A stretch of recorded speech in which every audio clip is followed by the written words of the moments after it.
আসসালামু আলাইকুম রহমতুল্লাহি ওবরাকাতুহু নাহমাদুহু ওয়া নুসাল্লি আলা রাসূলিল কারীম আম্মা বাদ ফাউযু বিল্লাহি মিনাশ শাইতানির রাজীম বিসমিল্লাহির রহমানির রহিম ইন্না আনজালনাহু ফি লাইলাতিন মুবারাকাহ ইলা আখিরিল আয়াহ।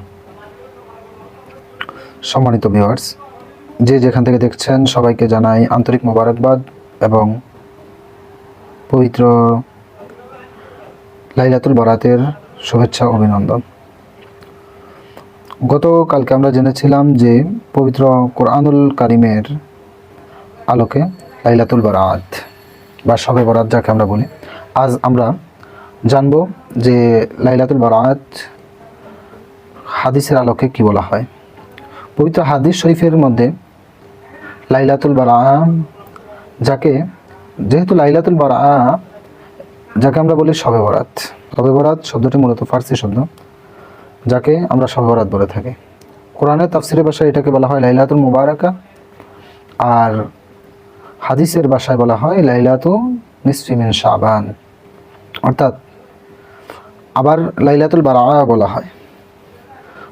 এই মূল কথা হচ্ছে যে লাউ সেই কদু, যে আমরা যে ভাষায় বলি মূলত দিন কিন্তু একটি বা রাত কিন্তু একটি। তো এই হিসাবে সহিহ হাদিস পবিত্র কোরআনুল কারীম দ্বারা লাইলাতুল বারাত সাব্যস্ত। তবুও আমি আপনাদের জ্ঞাতার্থে আজকে এসেছি যাতে আমাদের যে কনফিউশন আছে সেই কনফিউশনটি দূর হয়ে যায়। হযরত মুআয ইবনে জাবাল রাদিয়াল্লাহু তাআলা আনহুর রিওয়ায়াতে ইমাম আবু বকর ইবনে আসেম যার ওফাত 287 হিজরি, ইমাম ইবনে হিব্বান যার ওফাত হচ্ছে 354 হিজরি, ইমাম তাবারানী রহমতুল্লাহ আলাইহি যিনি ইন্তেকাল করেন 360 হিজরি, ওনারা সহ অন্যান্য ইমামগণ যে হাদিসটি সুন্দরভাবে এই লাইলাতুল বারাতের দলিল হিসেবে উপস্থাপন করেছেন সেটি আমি আপনাদের সামনে তুলে ধরছি। যে হযরত মুআয ইবনে জাবাল রাদিয়াল্লাহু তাআলা আনহু হতে বর্ণিত হাদিস, আন মুআয ইবনে জাবালিন আন নবী সাল্লাল্লাহু আলাইহি ওয়াসাল্লাম ক্বালা ইয়াত্তালিউল্লাহু ইলা খালকিহি লাইলাতিন নিসফি মিন শাবান ফায়াগফিরু লি জামিই খালকি ইল্লা মুশরিক আও মুশাহিন।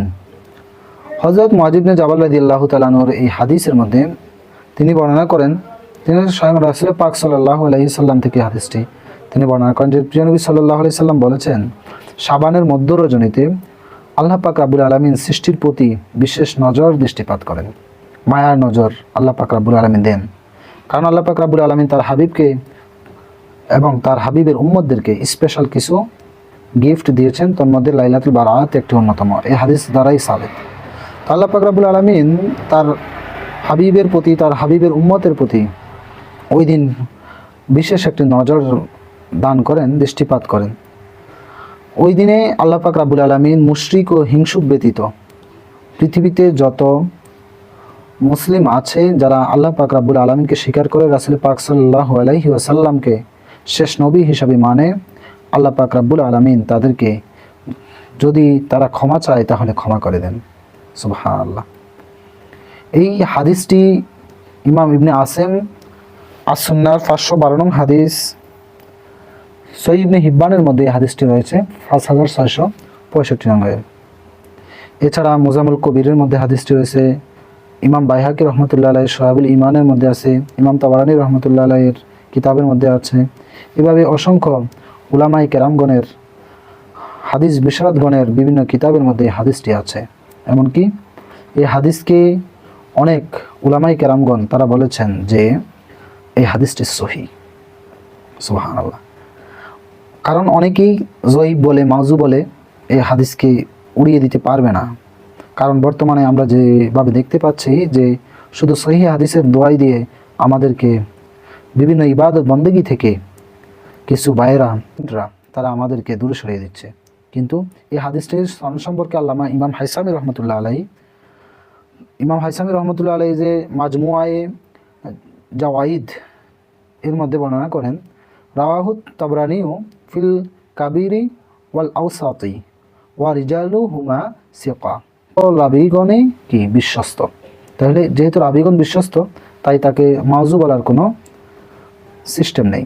এই হাদিস সম্পর্কে হাফিজুল হাদিস ইমাম মুনজিরি রহমতুল্লাহ আলাইহি বলেছেন, রাওয়াহু তাবারানি ওয়া ইবনে হিব্বান ফি সহিহা, যে এই হাদিসটা যে সহি তার স্বীকৃতি উনি নিজেও দিয়েছেন। শুধু তা নয়, যে লামাজহাবিরা যাকে তাদের ইমাম মানে নাসিরউদ্দিন আলবানী, তিনি তার সিলসিলাতুল আহাদিস সহিহা হাদিস নাম্বার 1144 এই হাদিসটি উল্লেখ করে তিনি এই হাদিসকে সহি বলেছেন। তো কেউ যদি দাবি করে যে এই হাদিসটি জয়ীফ, তাহলে সে তার ইমামকে, তার আকাবিকে সে অমান্য করলো। সম্মানিত ভিউয়ার্স, তো তাহলে আমরা জানলাম যে রাসূল পাক সাল্লাল্লাহু আলাইহি ওয়াসাল্লামের কথা দ্বারা, বাণী দ্বারা, যে এই রাতটি অত্যন্ত ফজিলতপূর্ণ রাত।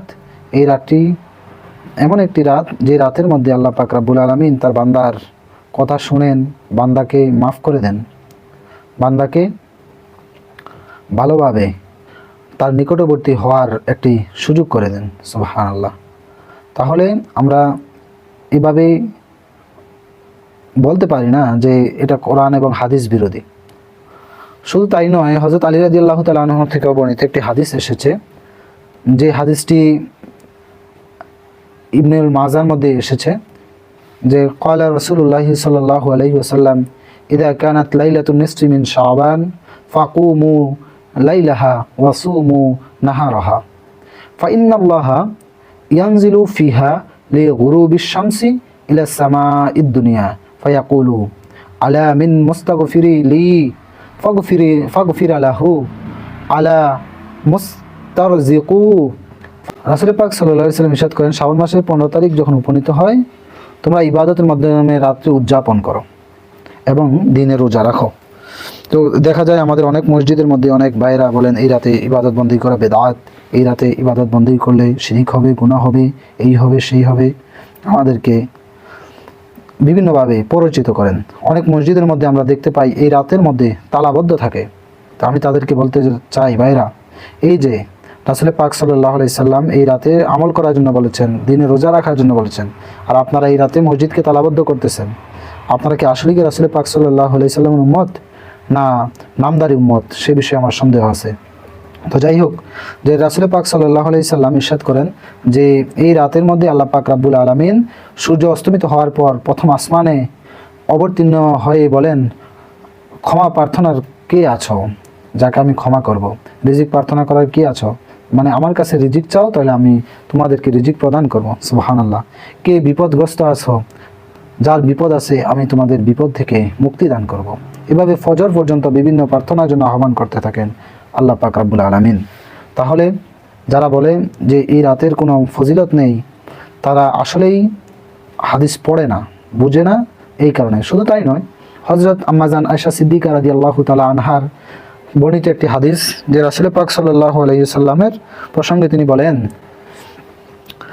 ফাকাদতু রাসূলুল্লাহি সাল্লাল্লাহু আলাইহি ওয়াসাল্লাম লাইলাতান ফাখারাজতু ফাইদা হুয়া বিল বাকী ফাকালা আকুনতে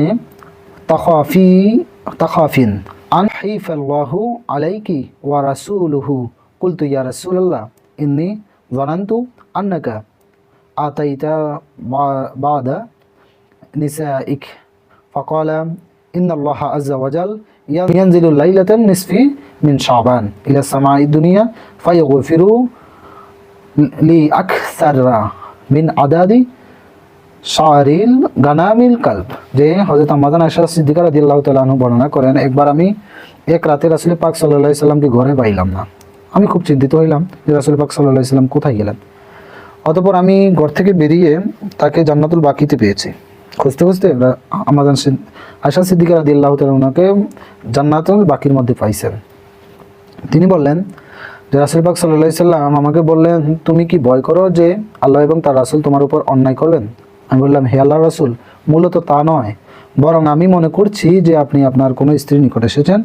অতঃপর তিনি বললেন, ও আয়েশা, শোনো, নিশ্চয়ই আল্লাহ পাক রব্বুল আলামিন শাবান মাসের 14 তারিখ দিবাগত রাত কুদরতিভাবে প্রথম আসমানে আসেন এবং কালব নামক গোত্রের ছাগলের সমুদয় পশমের চেয়েও বেশি সংখ্যক ব্যক্তিকে আল্লাহ পাক রব্বুল আলামিন ক্ষমা করে দেন। এই হাদিসটি তিরমিজি শরীফের মধ্যে এসেছে। আর এই হাদিসটি খুব চমৎকারভাবে আহমদ ইবনে হাম্বল রহমতুল্লাহ আলাইহি ওনার মুসনাদের মধ্যে এনেছেন। আর এই হাদিসের মধ্যে আমরা আরেকটা বিষয় লক্ষ্য করি যে রাত্রিতে আপনি কবর জিয়ারত করতে পারবেন। কবর জিয়ারতটাও জায়েজ। অনেকে বলে কবর জিয়ারত করা এগুলো না জায়েজ, হারাম, বিদআত। তাহলে এই হাদিস দ্বারা আমরা জানলাম যে কবর জিয়ারত করা যাবে, এই রাত্রে আমল করা যাবে, আর এর মধ্যে কোনো সন্দেহ নেই যাতে আমরা আমল করি। আল্লাহ পাক রাব্বুল আলামিন আমল করার পরে আল্লাহ পাক রাব্বুল আলামিন কি করবেন? বনু কলবের যে গোত্র আছে ওই গোত্রের ছাগল ছিল অত্যন্ত অনেক বেশি। তাফসীরকারগণ, হাদিস বিশারদগণ তারা বলেছেন যে ওই গোত্রের ছাগলের পরিমাণ ছিল বেশি, আর বেশি পশম বিশিষ্ট ছাগল ছিল।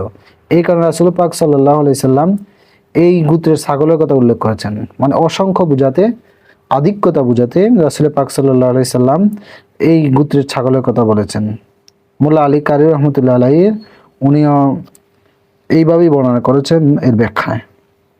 তাহলে আল্লাহ পাক রাব্বুল আলামিন যেহেতু তার হাবিবের মুখের মাধ্যমে, ভাষার মাধ্যমে বলে দিয়েছেন যে আমি ক্ষমা করে দেব, মাফ করে দিব আমার বান্দাদেরকে, যারা এই রাত্রিতে আমার কাছে চাইবে, যারা ক্ষমা চাইবে, যারা রিজিক চাইবে, যার যে সমস্যা সে বিষয়ে চাইবে, আমি ক্ষমা করে দেব।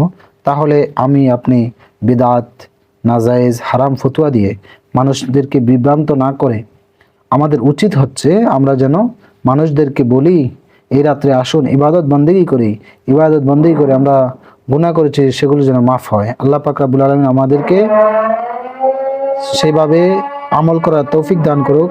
আমিন। আসসালামু আলাইকুম ওয়া রাহমাতুল্লাহ।